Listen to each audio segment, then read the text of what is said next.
नमस्कार दोस्तों, स्वागत है अपने चैनल सभी क्लासेस पे। जैसा कि दोस्तों हमने कल वादा किया था कि आपके 2 क्लासेस होंगी रेगुलर, मैथ के साथ जीएस और रीजनिंग के साथ इंग्लिश की क्लास, रोज़ 2 क्लासेस होंगी। तो हमने सोचा है कि आपको एक सप्ताह वाइज एक टाइम टेबल बना के आपको दिया जाए, जिससे आप लोग को मतलब ये कौन सी क्लास किस दिन चलेगी आपको डिटेल पता चल सके। तो आज हम लोग मैथ के थोड़ा सा चैप्टर लेते हैं मैथ का,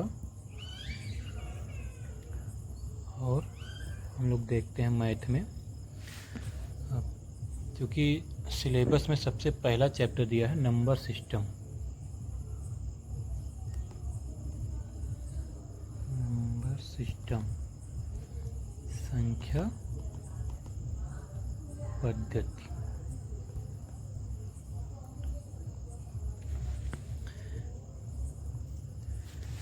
तो इसमें थोड़ा सा बेसिक हम लोग चलते हैं। जैसे कि पूछा जाता है प्राकृतिक संख्याएं क्या होती हैं।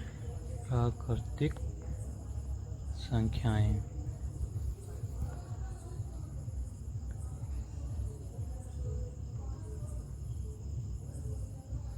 प्राकृतिक संख्याएं ऐसी संख्याएं जो प्राकृतिक संख्या की नेचुरल नंबर,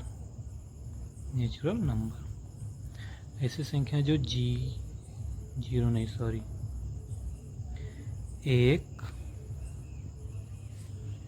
एक 2 3 4 से स्टार्ट होके कहाँ तक, अनंत तक जाती है। ठीक,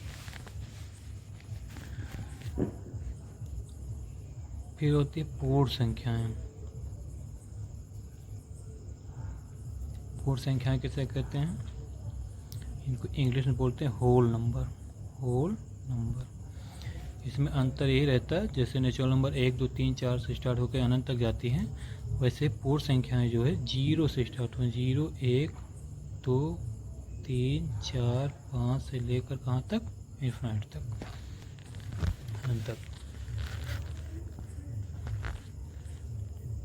फिर आता है इंटीजर। इंटीजर मतलब होता है पूर्णांक। क्या होता है? पूर्णांक। पूर्णांक मतलब इंटीजर इंग्लिश में बोलते हैं। इंटीजर होते हैं 2 प्रकार के। एक होता है पॉजिटिव इंटीजर, यानी किसको बोलते हैं, धनात्मक पूर्णांक।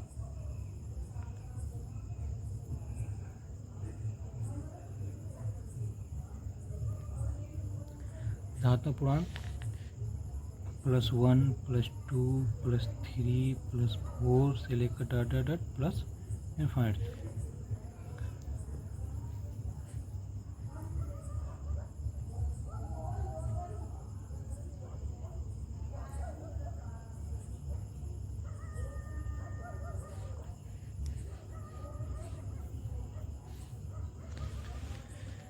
फिर होता है नेगेटिव इंटीजर। नेगेटिव इंटीजर, इसको बोलते हैं ऋणात्मक पूर्णांक।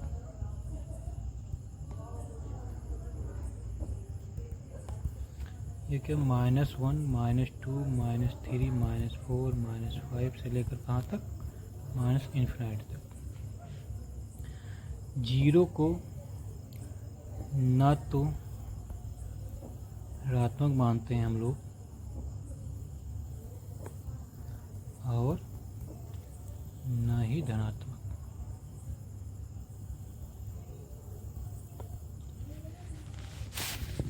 तो हम लोग अभी तक 3 संख्याएं सीखे। एक नेचुरल नंबर मतलब जो 1 से स्टार्ट होकर 1 2 3 4 से लेकर इन्फिनिट तक। होल नंबर 0 से स्टार्ट होकर 1 2 3 4 कहाँ तक, इन्फिनिट तक। पूर्णांक में पॉजिटिव पूर्णांक मतलब धनात्मक पूर्णांक और ऋणात्मक पूर्णांक। धनात्मक पूर्णांक +1 2 3 4 5 से लेकर इन्फिनिट तक। नेगेटिव इंटीजर में -1 2 -1 -2 -3 से इनफिनिट तक। 0 ना तो नेगेटिव है और ना पॉजिटिव है। अब पढ़ते हैं रेशनल नंबर।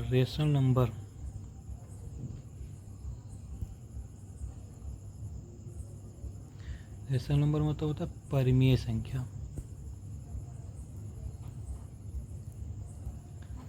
परमेय संख्याएं ऐसी संख्याएं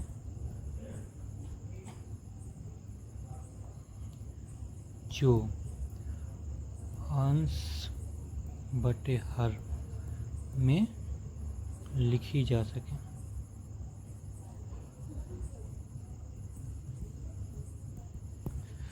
मतलब जैसे P बाई Q के फॉर्म में, फॉर एग्जांपल जैसे 3/4, 5/6, 7/8, 12/20, 17/25। मतलब ये ऐसी संख्याएं जो अंश और हर के फॉर्म में लिखी जा सके, जिनका जो हर हो जी कभी जीरो ना हो। ठीक, कहने का मतलब ऐसी संख्याएं जो P बाई Q के फॉर्म में लिखी जा सकें और Q जहां पर जीरो के बराबर ना हो। अगर ये जीरो के बराबर हो जाएगा तो उसका मान अनंत हो जाएगा। इसके बाद आते हैं इरेशनल नंबर। इरेशनल नंबर मतलब अपरिमेय संख्या।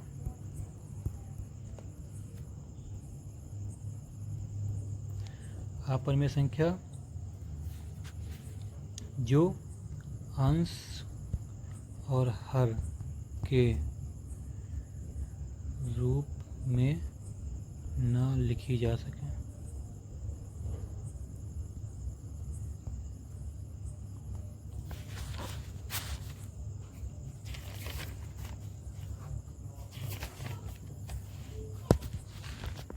जैसे √3, √7, √8,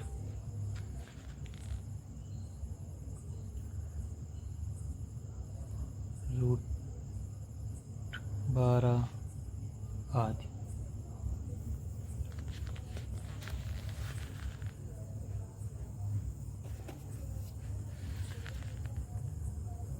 अब इसी में आता है हमको रेशनल और इरेशनल पहचानने के लिए। जैसे मान लो एग्जांपल दे दिया, क्वेश्चन है √4 और √5 में कौन सी संख्या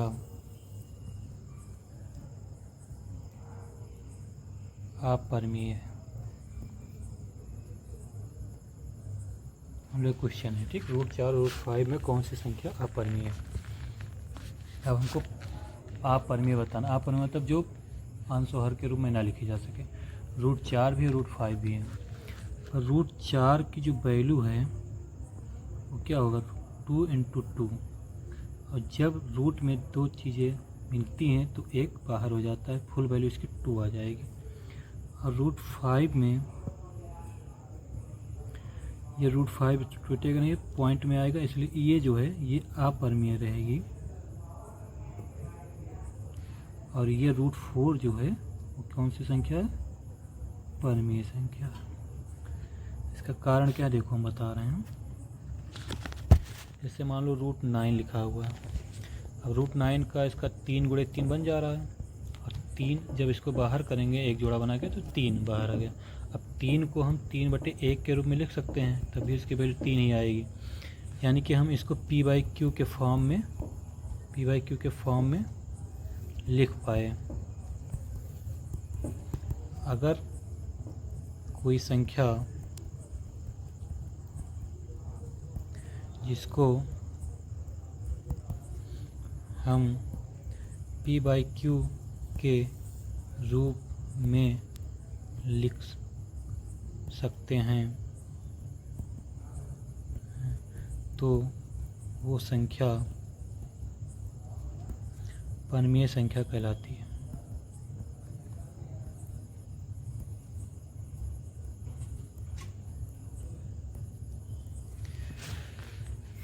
इस रूट का जो मतलब होता है हमेशा 1/2, यानी कि ये रूट जो है इसकी वैल्यू जो होती है 1/2 के बराबर। इसीलिए यहाँ पे जब जैसे √9 लिखा हुआ था तो √3 × 3 यानी कि आधा इसका पार्ट जुड़ गया, आधा इसका पार्ट मतलब जुड़ता है किसमें, 3 की पावर 1/2 प्लस 3 की पावर 1/2, यानी कि इसमें पावर की वैल्यू जोड़ती है, यानी कि 1/2 प्लस 1/2 जुड़ा तो होगा तुम्हारा 2/2, यानी कि यहाँ पे आया 1, यानी कि इसलिए यहाँ पे 1 बाहर होती। समझ में आया? तो आगे चलते हैं। ये हो गया परिमेय संख्या, अपरिमेय संख्या, प्राकृतिक संख्याएं और पूर्ण संख्याएं। अब कुछ क्वेश्चन कर लेते हैं इसी पे।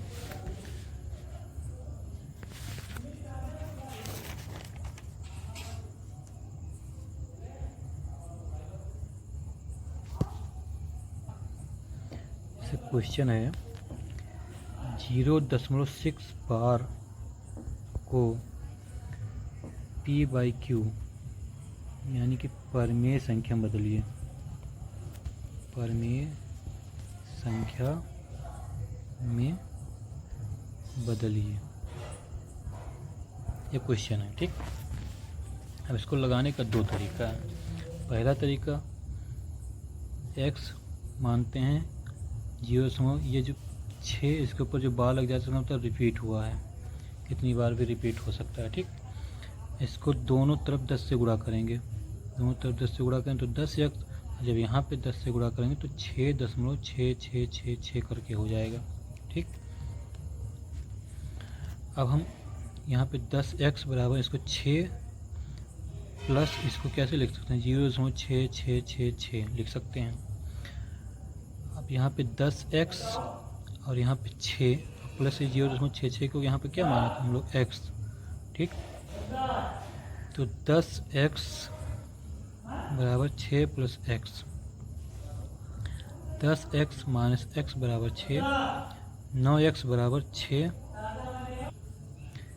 x बराबर 6/9, यानी x की वैल्यू क्या आ गई 2/3, यानी कि इसका जो फॉर्म है p/q का रूप है वो क्या हुआ 2/3। ये तो इसको जो है लगाने का बेसिक मेथड था। ठीक, हम इसको शॉर्ट ट्रिक बताते हैं कैसे इस सवाल को लगाते हैं। ठीक, जैसे देखिए सवाल क्या था 0.6 बार को p/q के रूप में लिखना था, p/q के रूप में। तो यहाँ पे पॉइंट डाल लो नोट में कि जो ये बार है, ठीक, इसका मतलब होता है 9। ठीक, अब जैसे ही हमको यहाँ लिखा 0.6 बार तो हमने सीधा लिखा 6/9, 6/9 लिखा तो 2 3 6, 3 दूनी 6 और 3 त्रिका 9 किसके रूप में आ गया 2/3 के रूप में आ गया। ठीक, तो कितना आसानी से लग गया। अब जैसे एक सवाल और लेते हैं, जैसे क्वेश्चन है 0.73 बार को p/q के रूप में बदलना है, यानी कि परिमेय संख्या के रूप में बदलना है। अब यहाँ पे कैसे करेंगे, यहाँ लिखेंगे, अब यहाँ पे 2 अंक पे बार लिखा तो 2 अंक पे बार लिखा तो 2 बार 9 रखेंगे, यानी कि इसकी वैल्यू क्या आ गई 73/99। अब हम दूसरा सवाल लेते हैं, यहाँ आ गया 0.325, यहाँ पे पूरे बार लगा। ठीक, अब 3 अंक पे बार लगा तो हम इसको कैसे लिख सकते हैं 325/999। अब ये जैसे 325/999 हो गया। ठीक, यानी कि p/q के रूप में लिख सके। यानी अब एक सवाल और लेते हैं, एक क्वेश्चन और लेते हैं। जैसे आया 0.57 और 1 इस पे बार लिखा है। ठीक, इसको p/q के रूप में लिखना है। ठीक,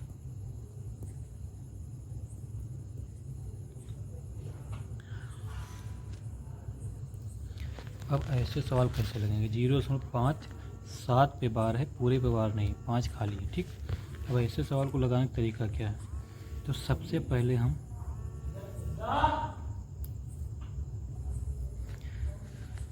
अब ऐसे सवाल कैसे लगेगा, देखो हम पहले लिखेंगे 57 में जो ये 5 है, इस 5 को यहाँ लिखेंगे -5 बटे, यहाँ पे पूरे बटे लगाएंगे, जिस पे बार लगा था उस संख्या पे लिखेंगे 9, और जिस पे बार नहीं लगा था मतलब कि जो संख्या खाली तो उसमें जितनी संख्या खाली थी उसमें 1 0 लगाएंगे। अब ये आया 57 में से 5 का कितना है 52/90। 52/90 का मतलब हो गया 26 दूना 52, 45 दूना 90, यानी कि इसका आंसर आया 26/45। तो कितना आसानी से लग गया सवाल। ठीक, एक सवाल और करते हैं।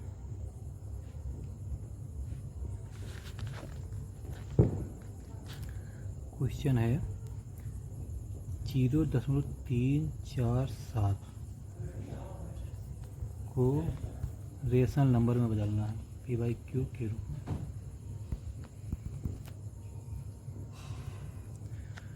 अब ऐसे सवाल कैसे होंगे, क्या लिखना है, लिखना कुछ नहीं, केवल लिखना है 347। जिस पे बार नहीं लगा उसको माइनस करेंगे, और जितने संख्या पे बार लगा था, यानी कि 2 संख्या बार लगा तो 2 बार 9 लिखेंगे, और यहाँ जो संख्या खाली थी उस पर क्या लिखेंगे 0, यानी कि जिस संख्या खाली थी उस जगह पे लिखेंगे 0। तो ये हो गया 347 में 3 गया 344/990। 344/990 को काटेंगे अगर तो आएगा 2 1 2, 2 से 14, 2 4, 2 चौक 8, 2 9 18, 2 5 10, 172/495।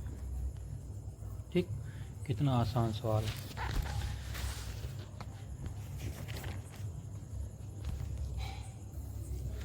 चलिए फिर हम चलते हैं, अब चलते हैं कुछ और संख्याएं लेते हैं, जैसे प्राइम नंबर। प्राइम नंबर मतलब अभाज्य संख्या।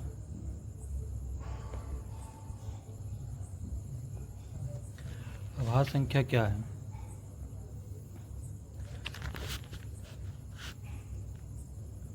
ऐसी संख्याएं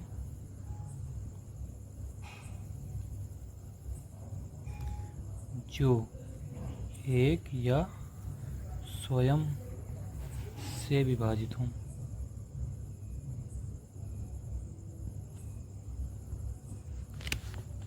एक या स्वयं से। इसमें क्वेश्चन आता है क्या 2 प्राइम नंबर है, यानी कि 2 अभाज्य संख्या है, तो सबसे बड़ी सम अभाज्य संख्या कौन सी है, वो है 2। और स्मॉलेस्ट सबसे बड़ी सम अभाज्य संख्या और सबसे छोटी अभाज्य संख्या भी 2 है। इसमें एक चीज़ और बता दें, सम संख्या और विषम संख्या। सम संख्या जो संख्या 2 से पूरी तरह विभाजित हो जाए,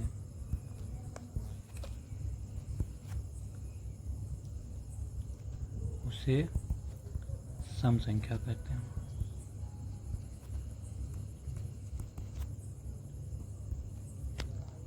जैसे 2 4 6 8 10 20 50 56 62 72 आदि, जो 2 से विभाजित होता है। विषम संख्या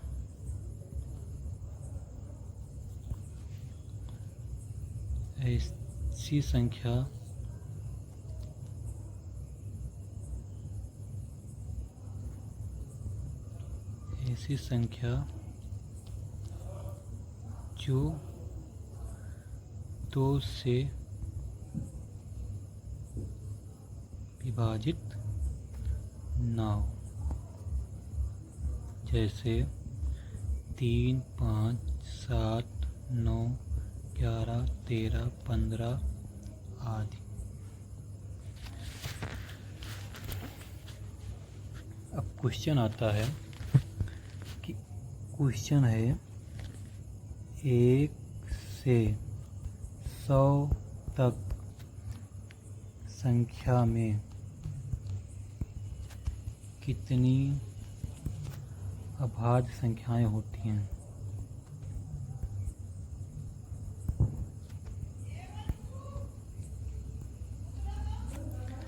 तो 1 से 100 तक में 25 होती हैं। कितनी?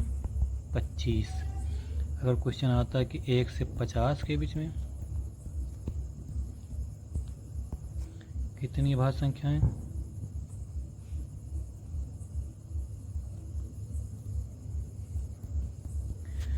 तो होती हैं 15।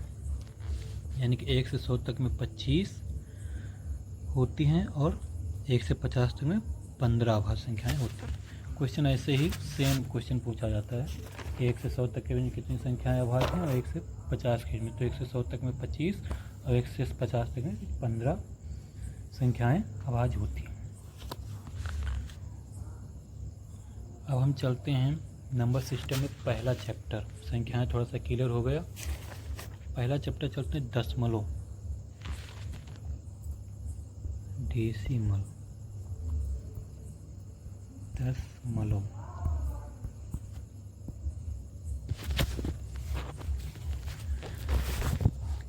आप लोग दशमलव का जोड़, गुणा, घटाव और भाग तो जानते होंगे, लेकिन हम थोड़ा सा फिर भी क्लियर करेंगे क्योंकि इसमें बहुत लड़के जो नए जुड़े हैं उनको भी दशमलव का जोड़, घटाव, गुणा, भाग नहीं आता होगा।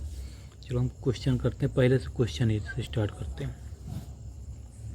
पहला क्वेश्चन लेते हैं। मान लो लिखा है 567.25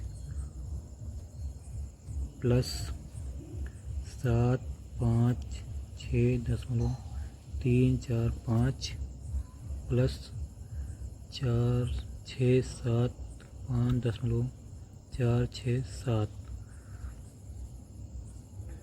बराबर। अब इसको जोड़ना है। ठीक, अब जोड़ने का तो एक सिंपल तरीका ही है कि इसमें देखो क्या करना रहता है, सबको एक साथ लिखो या तो। ठीक, अगर तुम्हारी कैलकुलेशन इतनी मजबूत नहीं है तो सबको साथ में लिखो। 675.467। अब इसमें एक चीज़ क्लियर करना है कि जो पॉइंट है, पॉइंट बिल्कुल सेम होना चाहिए। पॉइंट उसी स्थान पे होना चाहिए, पॉइंट नहीं हटना चाहिए। बाकी अंक इधर उधर हो सकते हैं, अभी अगले सवाल में हम और क्लियर करेंगे। अब इसको जोड़ते हैं। जैसे 8 5 13 7 20 के 0, 5 4 9 6 15 और 2 15 2 17।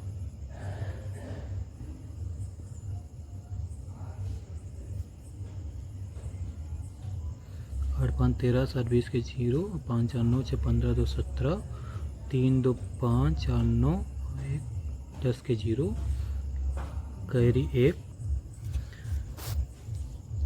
फिर आगे चलते हैं। यहाँ पॉइंट की जगह पॉइंट रखते हैं। 7 6 13 5 18 1 19, 6 5 11 7 18 18 1 19, 7 5 12 6 18 1 19। ऐसे जोड़ दिए। ठीक, अगला क्वेश्चन लिए। लिखा है 5.5.025 प्लस 70.25 प्लस 3.567 ऐसे मान लिखा है। अब इसको जोड़ना है। ठीक, तो इसको हमको क्या करना है, हमने बताया कि 55.025 यहाँ लिखेंगे। पॉइंट कहीं मिस नहीं होना चाहिए, यानी कि पॉइंट उसी जगह पे रहने के। मान लो इस पे पॉइंट था तो इसको हम यहाँ रख लिए। अब 570 लिखना है तो 570 ऐसे लिखेंगे और 25 यहाँ लिख दिए। फिर यहाँ पे जैसे 3.5 तो दशमलव यहाँ लिखो, फिर 3 यहाँ लिखो, 5 7 8। अब इसको जोड़ो। 8 5 13 के 3, 5 2 7 7 14 1 15, 5 2 7 1 8। यहाँ पॉइंट ऐसे नोट कर लिए। 5 3 8 और 7 5 12, 5 1 6। ये हो गया। ठीक, तो ऐसे ही आप लोग कल लगभग 10 क्वेश्चन हमको लगा के दिखाइए। हम आपको ग्रुप में भेज देंगे कुछ क्वेश्चन 10 के, आप वो लोग करिएगा। उसके बाद जो है हम सुबह सुबह एक क्लास जीएस की लेंगे। ठीक, तो ठीक है दोस्तों, जो ग्रुप में जुड़े हैं उनसे ये रिक्वेस्ट कि जितनी जल्दी हो सके अपना फीस सबमिट करके एक प्राइवेट उनका ग्रुप बनाया जाएगा और प्राइवेट ग्रुप बना के उनको एक स्टडी मटेरियल अच्छे से दी जाएगी। इसलिए आप जितनी जल्दी हो सके उतनी जल्दी फ़ीस सबमिट करके ग्रुप से जुड़िए और हम क्लास को बिल्कुल अच्छे से स्टार्ट कर सकेंगे। ठीक, तो नमस्कार दोस्तों, शुभ रात्रि।